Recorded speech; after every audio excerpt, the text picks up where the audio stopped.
Imagine it's raining here and we are getting wet. I think I need an umbrella.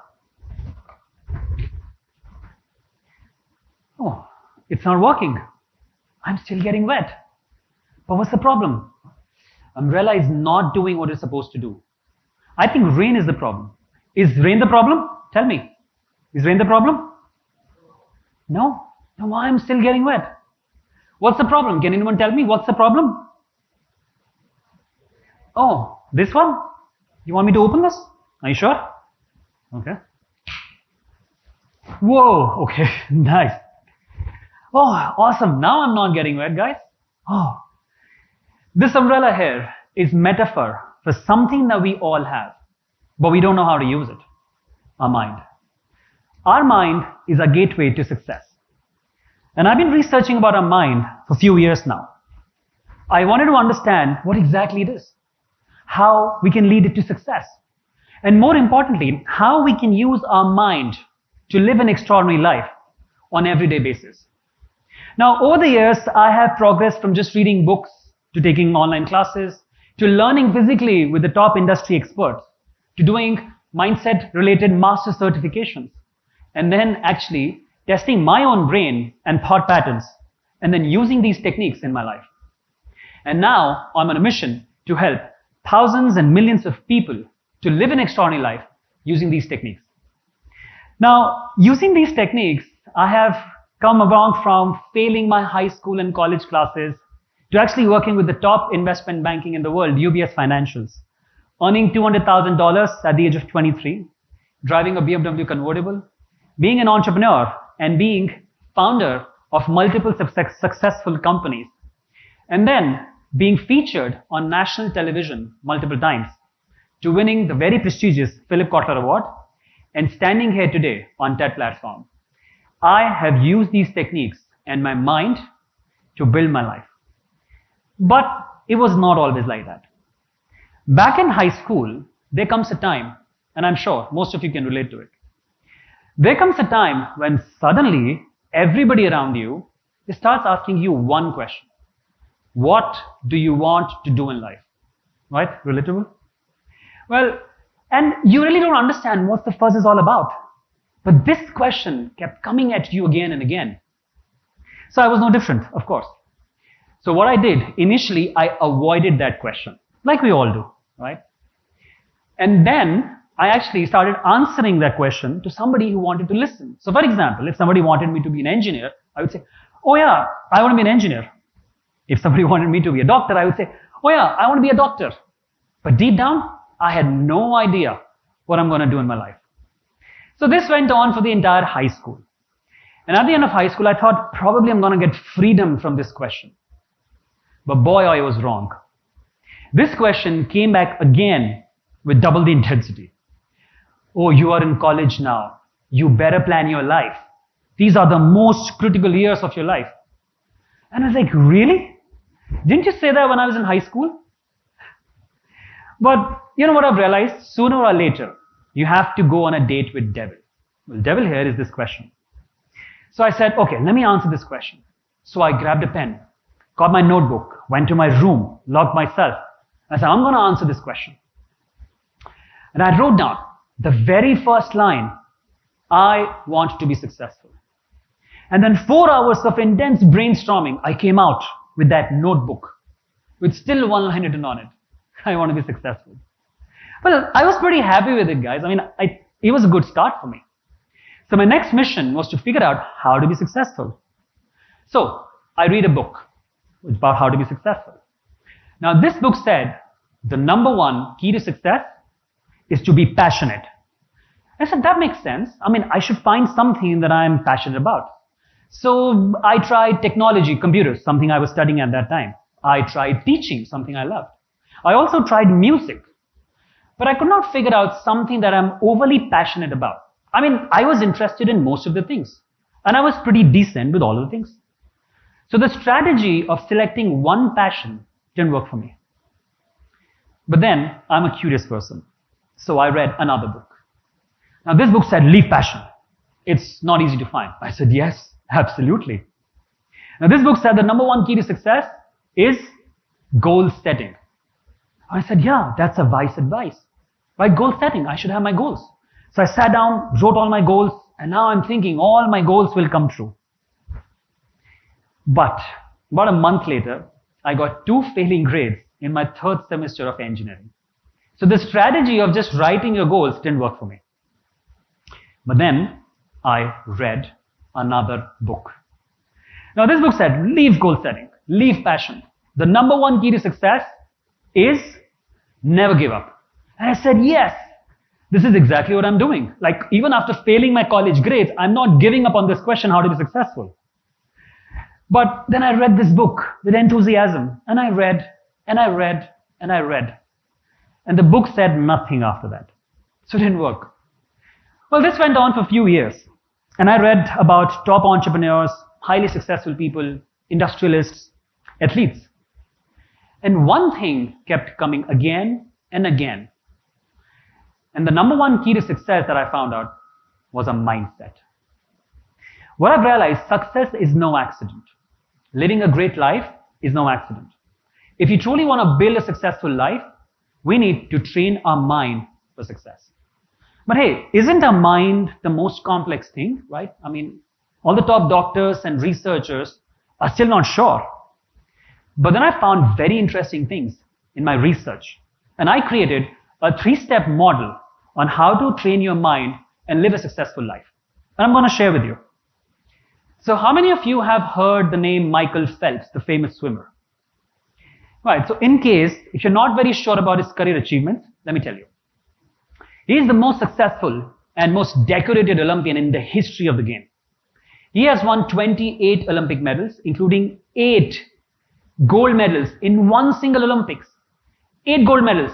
He was way ahead than most of the countries participating in that Olympics.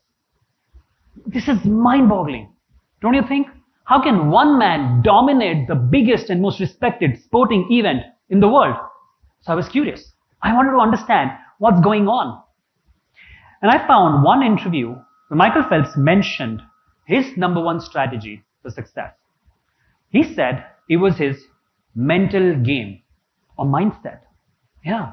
And then he elaborated further. He said before every race, he would visualize that race in his mind. And he would observe himself swimming.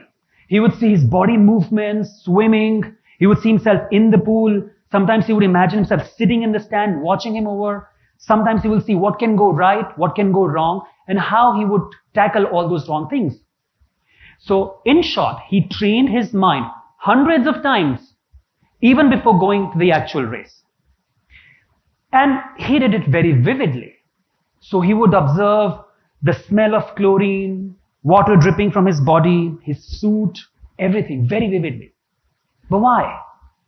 Because our brain cannot differentiate something which is vividly imagined to something that is real. That's true. In fact, science proves it.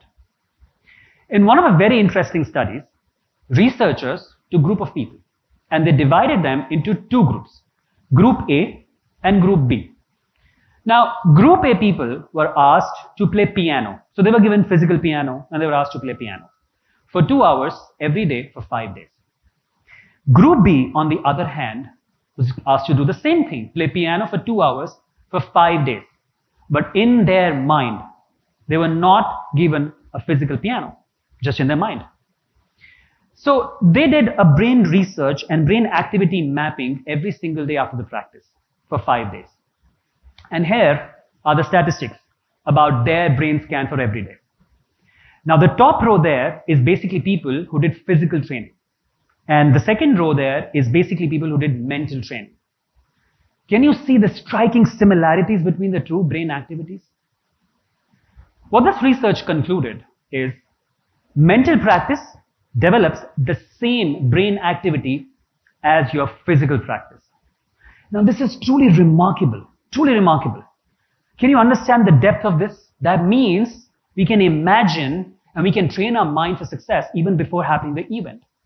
So using this, we can really train our mind for success. So I was intrigued, right? And I thought, oh, let me try this. And I've tried this in many areas of my life.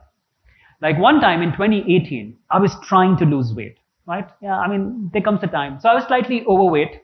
when I was trying to lose weight. It's been 2 years I've been working on losing weight, and traditional way, right? Going to gym, doing some yoga, doing some exercises, didn't work. I thought, why not? I should use this technique. So I actually use these techniques. I imagined myself 10 kgs lighter. That was my goal. And then I visualized. And I saw myself 10 kgs leaner and thinner. And I held that image for the next few weeks. And within those weeks, something amazing happened. I actually got to know about a program that helps you lose weight without the exercise, predominantly through diet. So yeah, maybe this was the way I have to lose weight. So I took action, signed up for the program, and in 90 days, I was exactly 10 kgs lighter. Worked. Amazing. Then I thought about how can I apply this power of our mind to other complex areas of my life. I studied about it, did some master level certifications, and then I did something impossible, as for most people.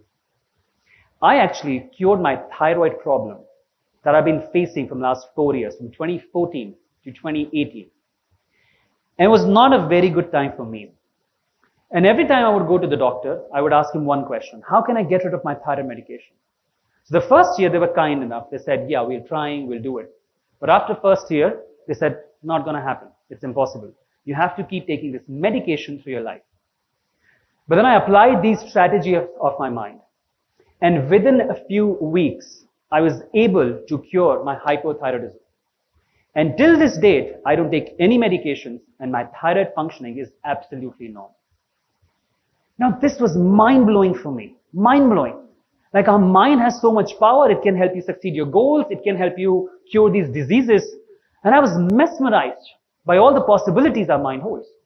And then I started using these techniques with my students. And I work with a varied group of people, like students, entrepreneurs, corporates, influencers, celebrities. And I started applying these techniques to them, and they got phenomenal results. Like some of them got admission to top universities like Harvard, Stanford, MIT. Some of them became entrepreneurs of multi-million-dollar businesses. Some of them became national, international level sports people. And then some of the corporate people, they raised their rank to get into the C-suite level. What I've noticed all across them, they have all improved the quality of their life. Some of them got rid of their years of depression and anxiety. It was a big deal for them. Some of them got better work-life balance. Some of them better financial stability. Some of them with better relationship, better health. And all in all, more peace of mind, happiness, and excitement in life. And then I thought about spreading this idea and spreading these strategies to millions of people so that they too can live an extraordinary life. So, to live an extraordinary life, follow this 3-step process. Number 1, know what you want. Have clarity, like I did, 10 kgs. Number 2, create a visualization believing that you already have it. And then number 3, take action. Hold that image for a few weeks and take action towards your goals. Well, I call this as ABC life model. It's a very simple model that all of us can use and get phenomenal results in our life. My life is not perfect. I'm not advertising that. I too have encountered many challenges in my life. I am as ordinary as anybody here. But I have something extraordinary. And I believe we all have something extraordinary. The power of our mind. I've just learned how to use it and applied it in my life. As George Bernard Shaw once said, life is not about finding yourself. Life is about creating yourself. And I believe we can create our best life using our mind. Just like a closed umbrella will not save you from the rain, a closed mind won't do much either.